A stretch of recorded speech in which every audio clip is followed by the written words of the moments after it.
দায়িত্ব বুঝিয়ে দেওয়া হতে হবে।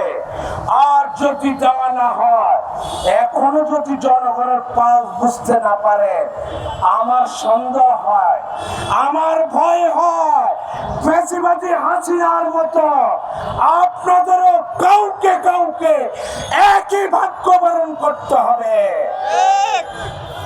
পরিষ্কার কথা, অবিলম্বে মেয়র ইশাককে তার দায়িত্ব বুঝিয়ে দেয়। আর যদি না দেন, মানুষ কিন্তু রাজপথে নামা শুরু করে দিয়েছে। একবার যদি এদেশের জনগণ রাজপথে নামে, তারা তাদের অধিকার প্রতিষ্ঠা করার আগ পর্যন্ত রাজপথ থেকে এক চুল লড়ে না।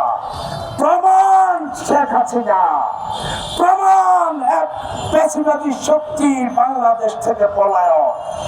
আসুন সকল মত পার্থক্য করে দেশ নেত্রী বেগম খালেদা জিয়া জাতীয় ঐক্যের প্রতীক তারেক রহমানের নেতৃত্বে ঐক্যবদ্ধ হয় এবং এখনো যেই ফ্যাসিবাদী শক্তি বিভিন্ন জায়গায় নেতৃত্ব বা খবরদারি করছে, তাদের গোড়া চিরতরে নির্মূল করে, আর না হলে দেশের স্বাধীনতা, দেশের সার্বভৌমত্ব, দেশের রাষ্ট্রীয় অখণ্ডতা নিরাপদ নয়।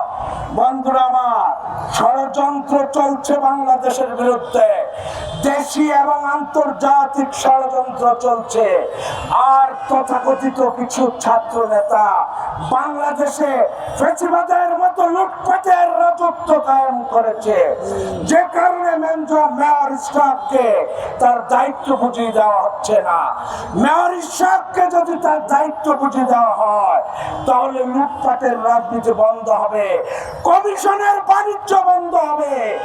এই কারণে মেয়র ইশাককে তার দায়িত্ব বুঝিয়ে দেওয়া হচ্ছে না। আমি স্পষ্ট বলবো, কোন চক্রান্ত কাজ হবে না, কোন ষড়যন্ত্র কাজ হবে না। যদি মেয়র ইশাককে দেওয়া না হয়, তাহলে এই নব্য স্বৈরাচারের গোড়াকে নির্মূল করে ফেলা হবে। কথাবার্তা পরিষ্কার। আপনারা যারা আজকের অনুষ্ঠানে এসেছেন, আপনাদের সকলের প্রতি কৃতজ্ঞতা জানিয়ে আমি আমার বক্তব্য শেষ করছি। আল্লাহ হাফেজ। বাংলাদেশ জিন্দাবাদ, দেশ নেত্রী বেগম খালেদা জিয়া জিন্দাবাদ, জাতীয় ঐক্যের প্রতীক তারেক রহমান জিন্দাবাদ, পেশাজীবী জোট জিন্দাবাদ জিন্দাবাদ।